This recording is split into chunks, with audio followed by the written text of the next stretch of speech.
So are you here to play piano? Let's go.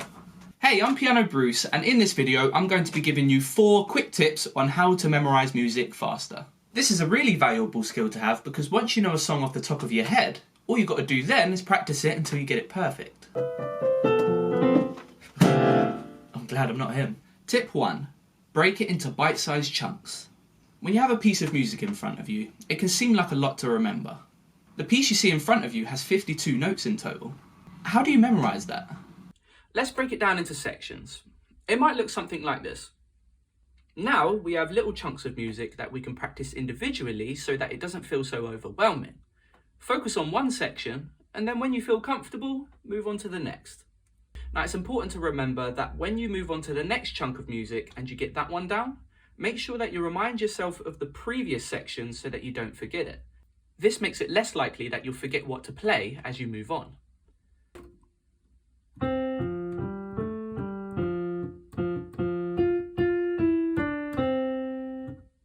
So I've just played this part, but I'm going to keep going through it over and over again until I can easily remember it. After that, I can then move on to the next section and repeat the same process. Keep following this process as you go through the song until eventually you have the whole piece locked in. Playing it perfectly doesn't matter at this point. The goal is to map out the whole piece so you can rely less on the sheet music and concentrate more on playing it. Once you have the whole song mapped out, you can then keep going over it until you can play everything in one continuous flow. Tip number 2, repeating sections. Music, 99% of the time, has some repetition in it. We all know that chorus from We Will Rock You by Queen. We will rock you! And we all know that piano bit from Still Dre, which instantly makes you the best pianist in music class. This is because they both have a main theme that repeats several times in the song. So any random person can listen to it and probably hum it back after they've heard it a few times. Okay, let's look back at that song I showed you earlier. So looking at this piece again, you can see that this piece repeats here, and this bit repeats here. This makes it a lot less intimidating to learn as you don't have to memorise as much as you expected. You can start by learning this section, then play it again, and at that point you've already learned half the piece. Have a listen to the first 2 sections so you can hear the repeat.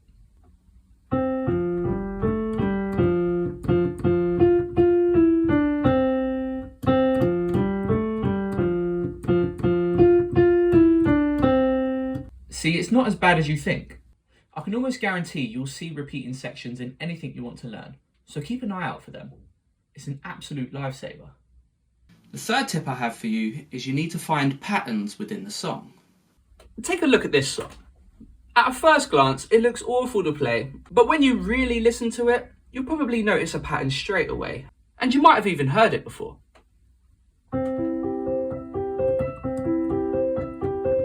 Just listening to that, you can hear that every single note comes one after the other, and there's no gaps in between. This is the rhythm for the whole song.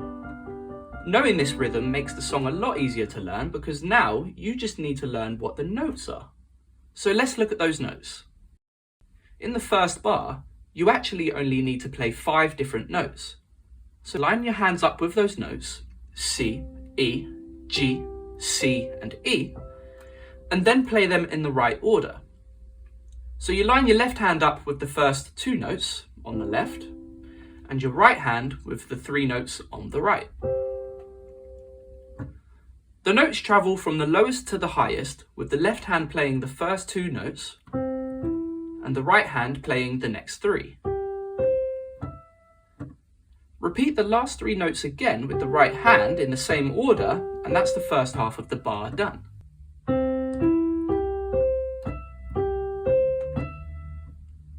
And the second half of the bar is exactly the same, so you just repeat that whole sequence again.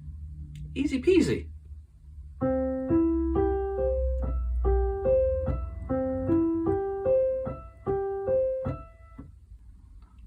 The whole song uses this pattern. So for each bar, just look at what notes are used and apply the pattern I've just shown you, and it's easy playing from there. If you're looking for some easy to learn classical songs, I'd strongly suggest learning this one first. I've put a link in the description below to the sheet music. Tip 4, make it fun. What are the things you find easiest in life? It's the fun stuff, right? So what you need to do is make sure what you are learning is fun too. First off, you might want to think about your song selection. Choose a song you really like listening to. Just think about it, when you play a song that you love, you know exactly how it's supposed to sound. So when you start playing it, you can tell when you're going wrong, and you can find ways to improve on that. But what do you do when you're preparing for a graded exam, or you're doing a request for someone for a gig? How do you make that fun? Make it a game. Get creative with it. You can set yourself targets like, I'm going to get to this bar by the end of this week, or how fast can I play this section of the song? Sometimes you might just have to treat it like how you would a video game and get good, which is basically just memorization, repetition, and practice until you get it right. And believe me, it's really satisfying when you get that one perfect run. Don't get me wrong, I know it could be annoying when you're having to learn a song that you don't actually like, but sometimes you might find it just grows on you. So in the end, if you are struggling with a song, just take your time, keep practicing, you will get there in the end. And that was 4 quick tips on how to memorize music faster. If you found this video useful, feel free to let me know in the comments below. Subscribe to my channel if you haven't already, and put post notifications on as I post every couple of weeks. And I'll see you in the next video.